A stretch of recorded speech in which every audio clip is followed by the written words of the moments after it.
C'est la troisième partie de ce même message. La deuxième partie, et dans cette deuxième partie, c'est la troisième partie. Donc, je fais petit 1, petit 2 et petit 3 pour cette deuxième partie. Donc, nous sommes toujours dans l'intitulé « Comment le Dieu Yahvé s'est-il substitué au Dieu le Créateur ?» Et la Bible nous en dit quelque chose. Donc, on est dans l'étude. Donc, on est en train de progresser. Donc, on va arriver au point où il y a la substitution. Donc, j'ai déjà parlé d'un point déjà quand le Dieu Yahvé s'est substitué à cause. Donc, en faisant cette substitution, on glisse l'autre Dieu dans l'ombre et on prend sa place. D'abord. Et après, nous allons voir pour l'autre, parce que je vous ai déjà parlé de comment on a démonisé les dieux africains, les dieux de l'Afrique, de l'Égypte. On les a démonisés et Yahweh a pris à collecter d'abord leurs attributs et puis il a pris leur place. Les attributs, pas les symboles, mais les attributs, et puis il a pris leur place. Donc j'ai fait déjà des études comme ça. Bible, rends-nous nos textes, nos cultures, nos traditions, nos ancêtres, et on verra sur quoi tu es fondé. Donc, dans une partie, on a parlé les vrais ancêtres africains de la Bible. Et Bible, les terres africaines, les lieux de théâtre des événements de la Bible. Vous voyez? Donc, tout ça là, sont des thèmes que vous devez regarder. Les vrais ancêtres africains dans la Bible. Bible. Voilà, c'est dans le titre même, c'est Bible. Donc, dedans, on a fait les ancêtres africains dans la Bible. Et puis, on a fait dans le même chapitre aussi les terres africaines, lieux de théâtre, des événements de la Bible, des éléments bibliques. Vous voyez? Donc, ce sont des thèmes que vous devez essayer de regarder. C'est très important. Donc, on est dans le point C. Le point C, c'est quel est le symbole et la représentation de Yahvé. On nous a toujours dit que Yahvé n'est pas représentable, n'a pas de symbole, ou bien le symbole, plutôt le seul symbole qu'on a, c'est le tétragramme, tout ça là. Vous voyez, nous allons aller en profondeur, vous allez voir comment les choses sont passées. C'est navrant, c'est très navrant quand tu vois qu'on a écrit des choses noires sur blanc et puis on dit autre chose. C'est vraiment écœurant. Vous voyez. Donc, quel est le symbole et la représentation de Yahvé? C'est quoi d'abord le symbole? Dans notre langue, on dit symbolo. Symbolo. Dans notre langue, Evé. Notre tribu de V. En Afrique de l'Ouest, au Togo, Ghana, et une partie de Bénin et puis de Côte d'Ivoire. Vous voyez. Donc, symbolo, en grec, signifie un signe de reconnaissance, un objet coupé en deux. Il provient du verbe grec sumbalen, qui signifie jeter ensemble, mettre ensemble ou réunir. À l'origine, il désignait une partie d'un objet divisé en deux, conservé par deux personnes pour prouver leur identité familiale, leur hospitalité ou leur identité parentale en réunissant les deux moitiés. Donc, c'est une preuve. Symbole, c'est qu'on donne. Symbole, c'est pour reconnaître. C'est un objet de reconnaissance. Si nous sommes perdus, donc, avant de quitter, tu prends on fait quelque chose, on divise par deux, tu prends la moitié, je prends la moitié, donc on est parti. Donc, quand moi, je suis tombé à quelque part, je suis mort, mes enfants vont continuer conserver cette partie. Et le jour qu'on va se retrouver à quelque part et on parle, l'autre va faire sortir la moitié, l'autre va sortir. Ah, donc nous sommes un peuple. Oh, nous sommes un peuple. Nous sommes fils d'un seul père. Donc, et on est en joie parce qu'on s'est retrouvé. Donc, le symbole, d'abord, c'est ce truc de reconnaissance, de retrouvailles. C'est ça, le symbole. Vous voyez? Donc, le symbole, c'est c'est le signe de reconnaissance.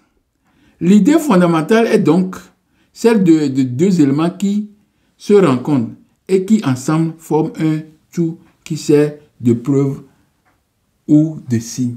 Donc, nous allons lire Genèse 9, verset 12 à 14, où Dieu présente à l'humanité au début le signe de reconnaissance. Il présente ça. C'est pas qu'on a divisé en deux. Cette fois-ci, on n'a pas divisé en deux, mais c'est le signe, le symbole, ce que tu dois voir. Et quand tu vois ça, tu sais que tu es en train de voir celui-ci. Hein? Donc, c'est différent aussi des attributs. C'est presque quelquefois comme attribut, mais le symbole, c'est une image. C'est d'abord une image. Ou bien c'est quelque chose qu'on a coupé, un matériel, quelque chose qui est physique qu'on a coupé, ou une image, un dessin. Vous voyez? Donc, Genèse 9, verset 12 à 14. Et Dieu dit, c'est ici le signe de l'alliance que j'établis entre moi et vous, et tous les êtres vivants qui sont avec vous, pour les générations à toujours. J'ai placé plutôt mon arc dans la nuit, et il servira de signe d'alliance entre moi et la terre. Quand j'aurai rassemblé les nuages au-dessus de la terre, l'arc apparaîtra à nu. Donc l'arc-en-ciel qu'on voit dans le ciel, Yahweh dit que c'est son signe, c'est son symbole. Alors que l'arc-en-ciel qui est dans le ciel n'est pas dans le désert. Vous comprenez? Ce n'est pas dans le désert, c'est dans le ciel. Donc en disant que le symbole là, lui appartient et c'est lui, ça veut dire qu'il a couvert le ciel. Il a une puissance du ciel, de toute l'humanité. Alors que l'arc-en-ciel là, ce n'est pas son symbole. Mais dans la Bible, c'est son symbole. Ézéchiel 1, verset 28. On va lire ça. Tel aspect de l'arc qui est dans la nuit, en un jour de pluie. Ainsi était l'aspect de cette lumière éclatante qui l'entourait. Pardon. C'était une image de la gloire de l'Éternel. L'arc-en-ciel, l'arc dans le ciel, c'est une image de la gloire de l'Éternel. À cette vue, je tombais sur ma face et j'entendis la voix de quelqu'un qui me parlait. L'arc en nu dans le ciel, elle y avait dit que c'est son symbole, comme je viens de l'expliquer maintenant. Je continue. D'après plutôt la Bible, Yahweh n'a pas de symbole pour qu'on l'identifie. Il n'a pas de symbole. D'après la Bible, il n'y a pas de symbole pour identifier Yahweh. Les symboles qu'on trouve sont des traces d'une iconographie. Ce sont des dessins, façon. On ne doit pas prendre importance. Ce n'est pas symbole parce qu'il y avait inconnu, il y avait invisible. Donc Yahweh est invisible. Mais parfois, il est symbolisé par la lumière ou par un roi assis sur son trône dans les visions prophétiques. Donc, ici, c'est les visions, les signes là, on le voit aussi dans les visions prophétiques. Et aussi, on dit que c'est la lumière. Il s'apparaît aussi à la lumière, le signe. Parce que nous voyons la lumière comme ça. Donc, on dit que c'est Dieu. Vous comprenez?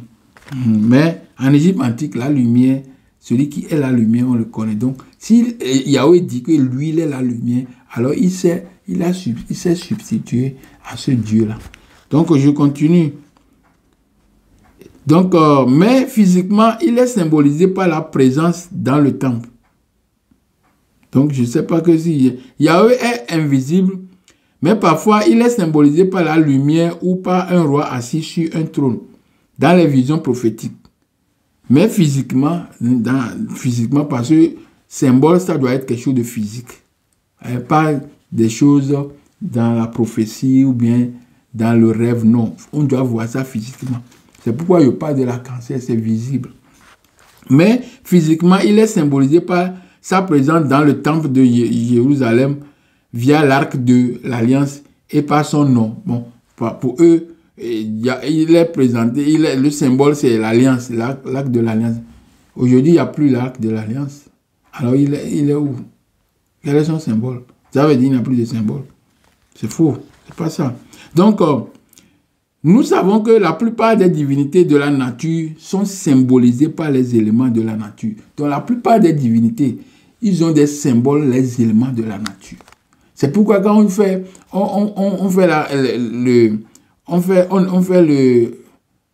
l'arbre généalogique des divinités, vous allez voir, certains auront quelque chose dans la mer, quelque chose. Donc, ils ont tous les éléments de la nature. Il peut être dessiné comme O, Mami Wata, c'est O, Dieu des forêts, Dieu de pluie, tout ça. Ce sont des choses de la nature que les dieux symbolisent, s'identifient. Les choses de la nature. Ce n'est pas... Dieu même est invisible. L'être créateur même qui a créé tout chose, lui-même est invisible. Mais pour montrer sa présence dans le monde, c'est avec les éléments qu'ils ont créés. Il a créé que c'est dans ces éléments qu'il est visible. Et c'est ces éléments qui sont constitués des divinités visibles par l'homme, parce que l'homme est aussi physique. Il doit voir des choses, des matériels.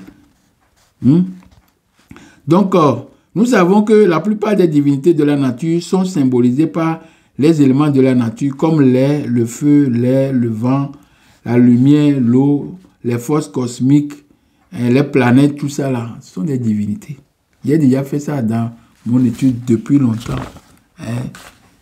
Quel est le rapport de l'homme avec les créatures qui l'ont précédé et avec ça, son prochain. Donc, j'ai fait ça longtemps pour montrer tout ça là comme émanation de Dieu. Que la terre, que le ciel, que le vent, que le plafond, appelé le ciel, dans la Genèse, quand on a mis les chapitres 1 et 2 de la Genèse, tout ce qui est découlé de Dieu là sont des divinités. J'ai déjà montré ça. Donc, c'est comme ça. C'est la religion monothéiste. Ouais, ça. Ils sont limités dans leurs explications. Ils ont fabriqué des dogmes pour pouvoir avoir une petite puissance pour marcher. C'est ça. C'est ça qui va nous amener vers Dieu, l'incréé, l'inconnu. Non. Le mensonge ne peut pas amener quelqu'un vers Dieu. Les dogmes sont des choses mensongères. Vous voyez. Donc, si Yahvé est symbolisé parfois par la lumière, donc il se fait passer comme le Dieu Ra. Parce que le Dieu Ra, c'est le Dieu soleil, c'est le Dieu de la lumière. La grande clarté de l'humanité, c'est à partir de Ra. Donc, il se substitue à Ora. Il s'est substitué à tout. On va montrer tout ça. J'ai déjà montré ça dans l'étude passée, quand je faisais au Bible.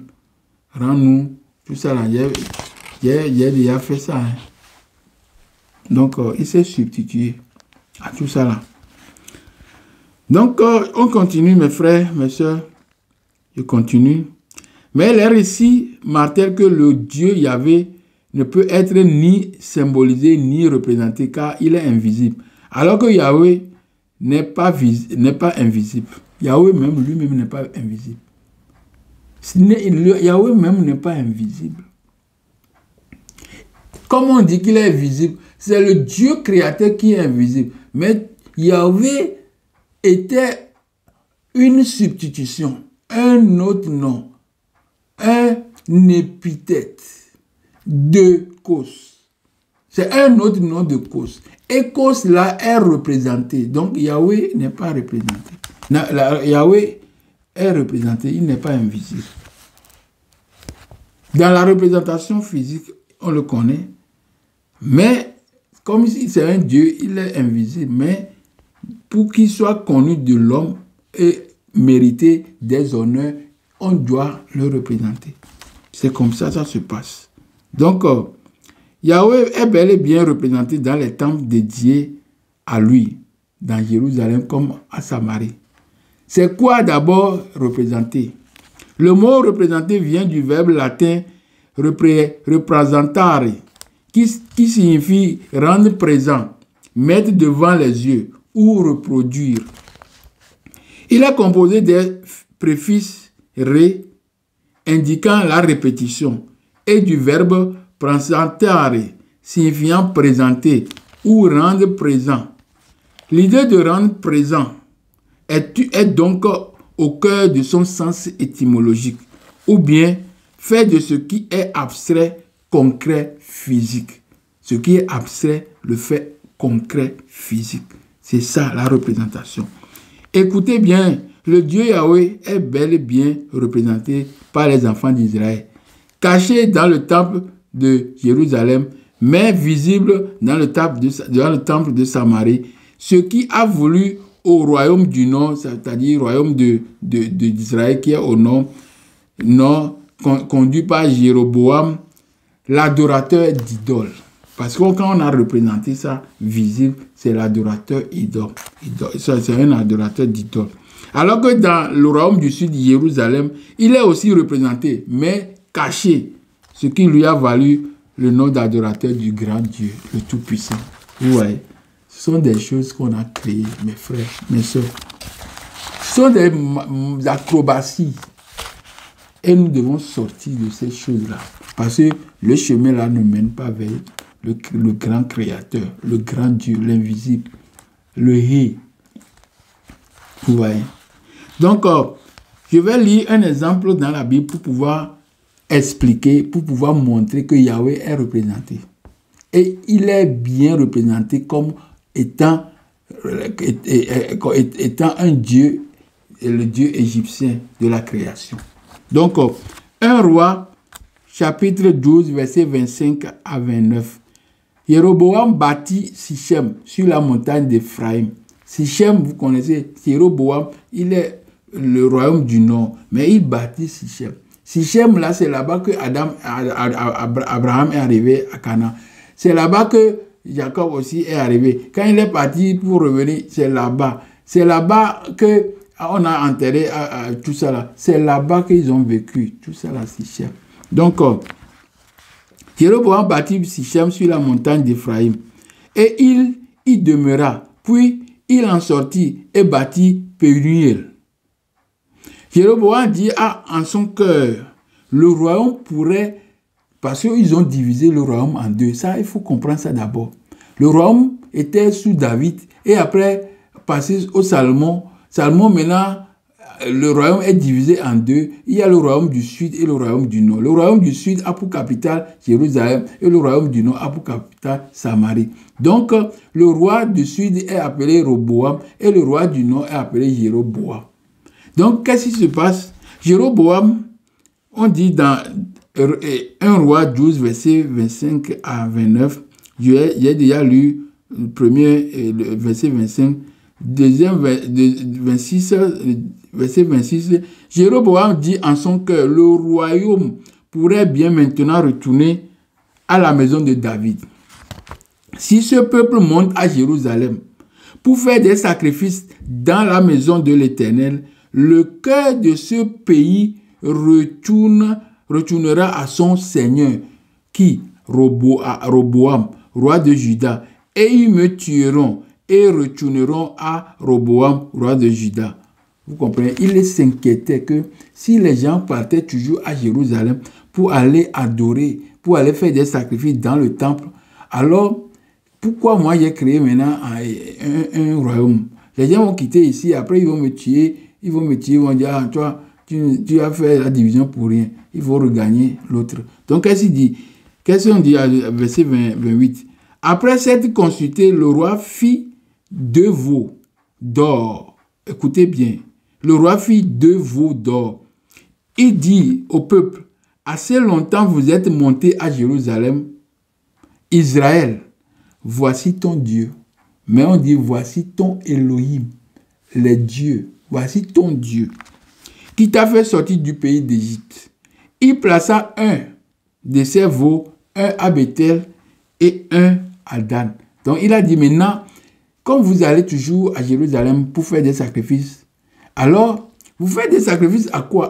À qui? À Dieu l'Éternel. Et le Dieu l'Éternel, c'est qui? C'est la représentation de veau. Vous allez devant le veau à Jérusalem pour faire les sacrifices et les holocaustes, tout ça. Mais maintenant, moi, je vais placer un un autel à la frontière, à Bethel, et je vais faire un aussi à Dan, chez mes frères qui sont en haut là-bas bien. Donc il a mis un autel à la frontière, Bethel, et un autre au nord. Donc pour émettre les deux veaux là-bas, il dit maintenant, voilà votre Dieu. Le même Dieu que vous allez honorer dans le temple de Jérusalem. Voilà, j'ai mis deux maintenant. C'est votre Dieu qui vous a fait sortir du pays d'Égypte. Donc, servez, faites vos sacrifices ici. C'est là, il a bloqué maintenant la population. La population sait que maintenant, comme nous allons à Jérusalem pour faire la même adoration au veau d'or, alors voilà les deux veaux d'or qui sont ici maintenant. On continue l'adoration ici. C'est là, Dieu Yahvé s'est substitué au Dieu Ptah, Khnum, et au Dieu, le créateur Amora, qui se présente avec des cornes. Hein, le bouc avec des cornes. C'est ici, on présente ça avec le veau. Le veau, c'est la vache avec les cornes. Et entre les cornes, on a un disque solaire. C'est la représentation. Hein, c'est la représentation de Dieu. L'incarnation de Dieu Ptah, l'artisan, l'architecte de l'humanité, le créateur. C'est ça qu'ils ont mis là-bas.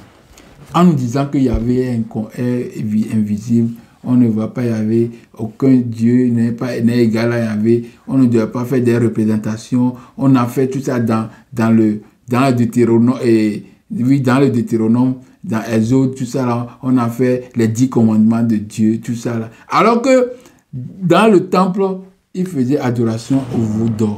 Vous comprenez, mes frères? Si vous ne comprenez pas ces histoires, ça veut dire que vous êtes perdu.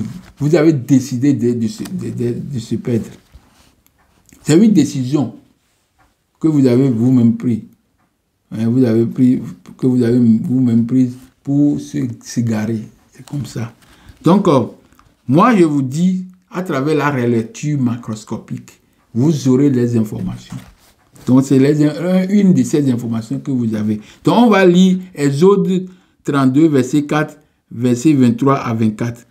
Il est reçu de leur main. C'est qui? C'est Aaron. Il a demandé aux gens d'amener leurs bijoux, tout ça. Là, on va faire quelque chose. Parce que vous réclamez un Dieu. Il dit, il est reçu de leur main, jeta l'or dans un moule et fit un veau en fonte. Et il dit, Israël, voici ton Dieu. Voici ton Elohim. C'est la même chose.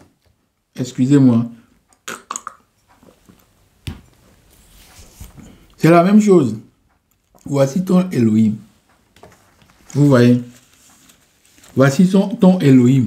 C'est le même mot que Jéroboam a adressé au peuple. Voici ton Dieu. Donc, ils m'ont dit, faites-nous un Dieu qui marche devant nous. Car ce Moïse, cet homme qui nous a fait sortir du pays d'Égypte, nous ne savons ce qu'il est devenu. Nous savons ce qu'il est devenu. Je les ai dit que ceux qui ont de l'or s'en dépouillent et me le donnent. Et ils me l'ont donné. Je l'ai jeté au feu et il en est sorti ce veau. Donc, c'est le veau là qui était là directement pour pouvoir adorer parce que Moïse n'est pas là. Parce qu'ils adoraient la même divinité en Égypte. Donc, quand ils sont sortis, ils ne peuvent pas faire autre chose que ce qu'ils connaissent. Donc, quand Moïse est arrivé pour mettre fin au Dieu d'Égypte, hein, pour mettre fin au Dieu, il a dit qu'il a cassé le veau d'or, on a brûlé tout ça là. Vous comprenez? Donc, ça veut dire que le Dieu Yahvé s'est substitué directement au Dieu de l'Égypte antique et au Dieu créateur. Il s'est substitué. En cassant, en mettant en feu, en miettes, le Dieu là, alors le dessin, la cassure entre le créateur est coupé. Donc, ils ont érigé Yahvé pour être leur Dieu. Alors que dans le temple encore, quand ils se sont installés à Israël, à Jérusalem et à Samarie, quand ils se sont installés maintenant, ils ont représenté encore la même chose. Vous comprenez? C'est un jeu. C'est un jeu. Ça, tout ça là, ça doit finir.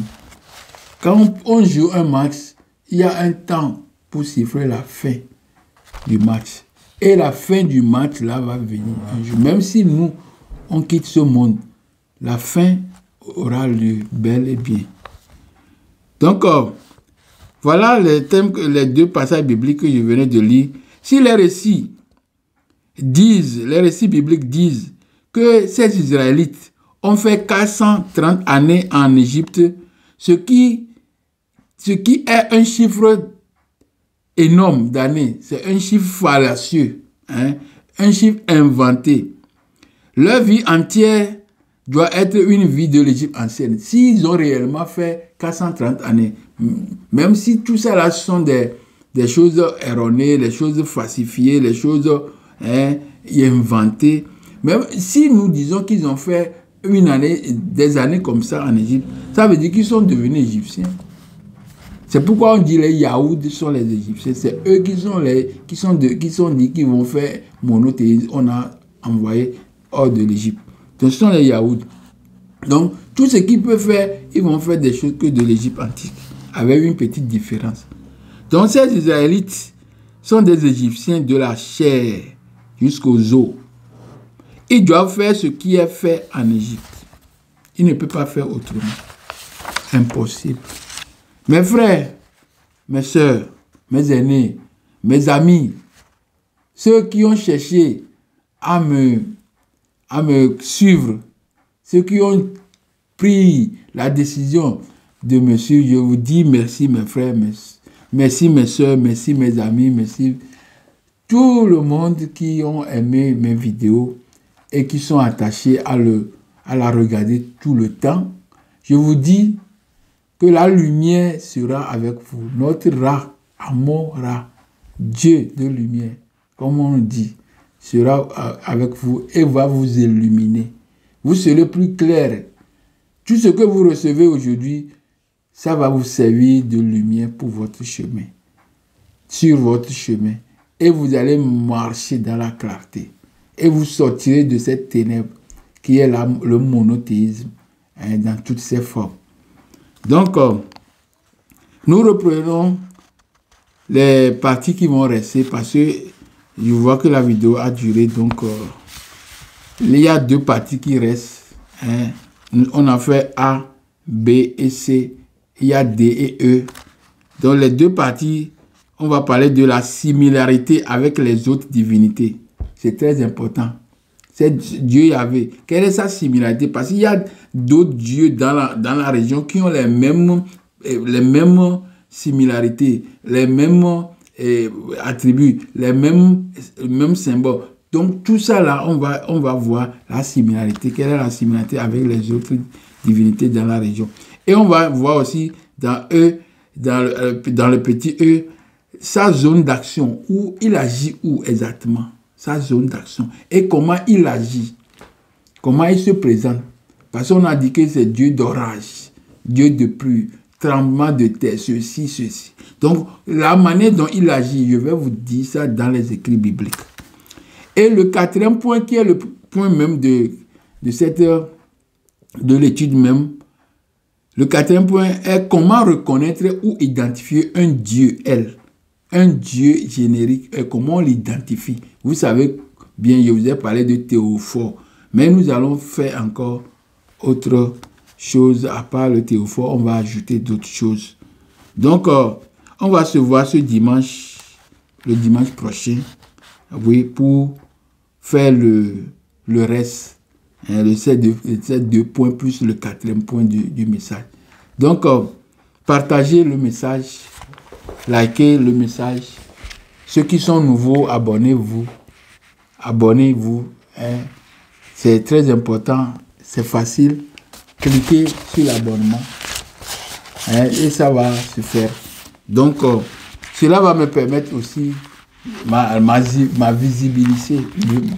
Excusez-moi, ma visibilité dans l'algorithme pour pouvoir aussi faire, pour que les gens puissent me regarder. Même s'ils ne veulent pas, ils me verront. Vous voyez. Donc, j'ai aussi besoin d'aide matérielle et et logistique, c'est-à-dire comment il faut faire certaines choses bien. Si vous avez une idée, alors vous pouvez faire un signe sur mon Facebook, Ray Akwe, Ray espace Akwe, Ray R-A-Y, Akwe, A-K-U-E. Il y a espace entre les deux.